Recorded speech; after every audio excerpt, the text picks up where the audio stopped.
বস্তাটোত মস্ত ডাঙৰ বস্তু এটা আছে কি বস্তু এতিয়া নকওঁ বাৰু পিছত দেখা পাব নমস্কাৰ আশা কৰোঁ সকলোৱে ভালে আছে মই আপোনাৰ বহুত দিন ভিডিঅ' দিয়া নাই কাৰণ আপোনালোকে জানেই যে বৰ্তমান বাহিৰত পৰিস্থিতি বহুত বেয়া হৈ আছে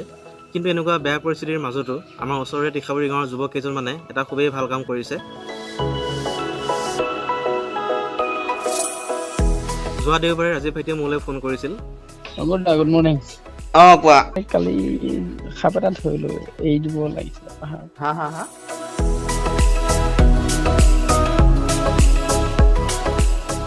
তেওঁ মোক ক'লে যে দাদা আমি এটা ডাঙৰ সাপ ধৰিছোঁ গতিকে আপুনি আহক একেলগে আমি পাহাৰত গৈ পেলাই সাপটো এৰি দিম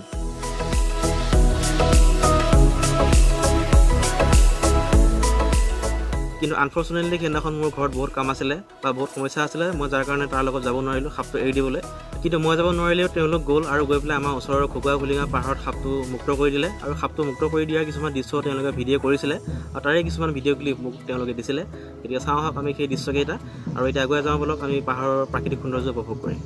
আমি আৰম্ভ কৰিছোঁ পাহাৰত উঠি আছে বস্তাটোত মস্ত ডাঙৰ বস্তু এটা আছে কি বস্তু এতিয়া নকওঁ বাৰু পিছত দেখা পাব এনেকুৱা ডাঙৰ বস্তু নহয় বা আজি যে পাহাৰত উঠিম আৰু বহুত দিনৰ মূৰত পাহাৰত উঠিম এনেকুৱা কষ্ট লাগিছে বাপৰে বা সীমান্ত লৈ গৈ আছে সীমান্ত চাই দিয়া এইফালে বা মজা এখন লবৰ বাগান বহুত ওপৰত আহিলোঁ আমি বা বহুত ওপৰত আহিলোঁ এখন লবৰ বাগান বহুত তলত পিংকু আহি আছে এই ভৰিখন ধুই লওঁ বা সেই পানী জুই বৈ আহিছে হ'লে এয়া ৰবৰ গছ সেইবিলাক লবৰ গছ সেইবিলাক দেখিছে বহুত ওপৰত আহিলোঁ আমি এইখন গাঁও বহুত ওপৰত আহিলোঁ বহুত কষ্ট হৈছে দেই বা এটাই এমেজিং কথা যে এইটো চাওকচোন এই বস্তাটোত কি আছে আপোনালোকে ভাবিছে চাগে কি আছে কি লৈ ফুৰিছোঁ আমি আৰু যিটো সাপ বৰ্তমান মুক্ত কৰিবলৈ গৈ আছে এই সাপটোৰ নাম হৈছে জালকুৰীয়া এটা প্ৰকাণ্ড সাপ হয় আৰু ই দেখাত প্ৰায় অজগৰ সাপৰ দৰে দেখি এয়া আমাৰ সীমান্ত খুলি আছে কি আছে চাব হা একদম চাব আপোনালোকে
আৰু আজি এই ভিডিঅ' বনোৱাৰ উদ্দেশ্য হ'ল এটা মেছেজ দিয়াৰ আৰু সেই মেছেজটো হ'ল কি যে এই পৃথিৱীত সকলো জীৱৰে জীয়াই থকাৰ অধিকাৰ আছে আৰু সকলোকে জীয়াই থাকিবলৈ দিব লাগে কিন্তু আমাৰ কিছুমান মানুহে কি কৰে এনেকুৱা ধৰণৰ সাপ চাপ পালে বা ধৰিলে কি কৰে তেওঁলোকে মাৰি পেলাই বা বহুত ধৰণৰ অত্যাচাৰ কৰে কিন্তু আমি সেইটো কৰিব নালাগে